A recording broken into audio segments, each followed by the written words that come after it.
Alors, on pourrait peut-être tout d'abord commencer par dire simplement un mot de votre rencontre, des raisons pour lesquelles vous avez été amenés à travailler ensemble, parce qu'il y avait bien d'autres projets avant celui de Singé Sabour. Ce n'est pas directement Singé Sabour qui vous a réunis. Ouais. Écoute, nous... Il a une meilleure mémoire que la mienne, c'est pour ça que je... Oui, mais toujours, je cherchais un jeune scénariste, voilà. C'est comme ça que je l'ai rencontré. Donc, je voulais lui donner une petite chance. Je l'ai rencontré en Inde en 2005. Bon, enfin, on se connaissait bien avant, mais c'était là-bas, lors d'un festival de cinéma asiatique, qu'on s'était rencontrés. Et à ce moment-là, j'étais là, c'était en 2005, pour lancer un projet en Inde. Et je rencontre Jean-Claude. Et tout de suite, on a commencé à parler de ce projet. Et en marchant justement là-bas, il sortait des idées pour ce scénario. Donc, en Inde, vous y étiez pour quelle raison ? Attendez, en Inde, j'y suis allé 40 fois, c'est mon second pays, j'y vais depuis très longtemps. Avec Peter Brook, nous avons adapté le Mahabharata indien, le grand poème épique, à la fois au théâtre, au cinéma, à la télévision. Donc j'y vais très très souvent, je dis ça encore le mois prochain. Donc j'ai travaillé avec le Dalai Lama sur le bouddhisme pendant longtemps, j'ai vécu à Dharamsala, enfin, etc. J'ai eu beaucoup de raisons d'aller en Inde. Je n'y suis pas allé spécialement pour rencontrer Attic. D'accord. Il se trouve que... Voilà. Mais ensemble, nous avons tout de suite, assez rapidement, adapté une nouvelle de Tagore, de Rabindranath Tagore, qui s'appelle Kabuliwala, l'homme de Kaboul, donc d'Afghanistan. Et ce scénario qui existe en langue anglaise va probablement être tourné un de ces jours, ou une de ces années. Mais il est écrit, il nous plaît beaucoup, il ne coûte pas très cher, je crois qu'il verra le jour. Ouais. Vous pouvez nous dire un mot de ce scénario et des raisons pour lesquelles vous avez écrit sur cette nouvelle de Tagore, qui n'est pas très connue en France, mais qui apparemment est très connue.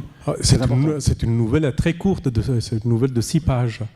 Moi j'ai connu ça, c'était en 79, quand j'étais en Inde. Et là-bas, j'avais eu un prof sikh qui voulait m'apprendre l'anglais et le hindi avec cette nouvelle. Donc, j'étais très frappé parce que c'est l'histoire d'un Afghan qui, pendant la guerre afghano-britannique, c'est-à-dire au début du XXe siècle, il est allé en Inde pour, comme réfugié, en même temps pour travailler et envoyer de l'argent à sa famille à Kaboul. C'est toute petite. C'est une très belle nouvelle justement sur la tolérance, sur être étranger dans un pays, etc. C'est à cette époque. La nouvelle a été écrite en 1916 par Tagore. Donc voilà. Et quand j'ai lu ça, c'était tellement contemporain, cette histoire. Et d'ailleurs, ensuite, j'ai su que cette même nouvelle a été adaptée 2 fois au cinéma par les Indiens.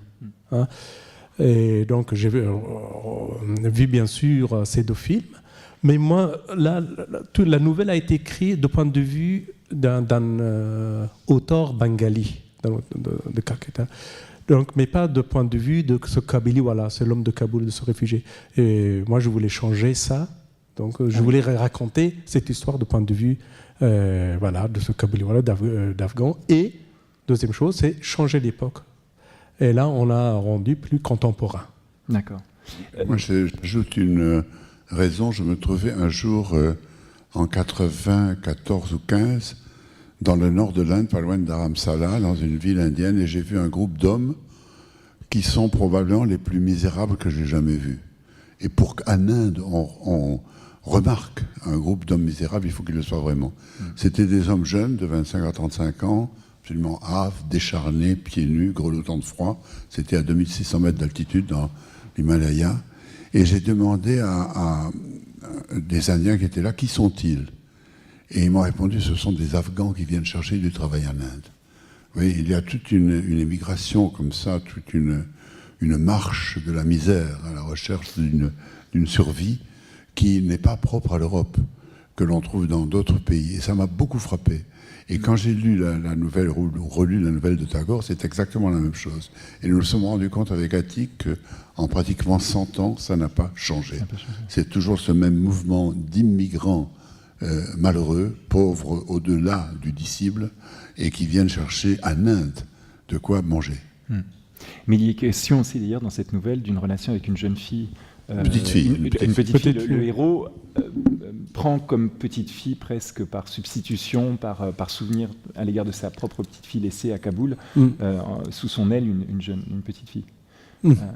Donc il y a déjà cette question qui va jouer un rôle si important dans Singé Sabour. Vous aviez d'autres projets aussi en même temps, au-delà de cette nouvelle, d'adaptation de cette nouvelle?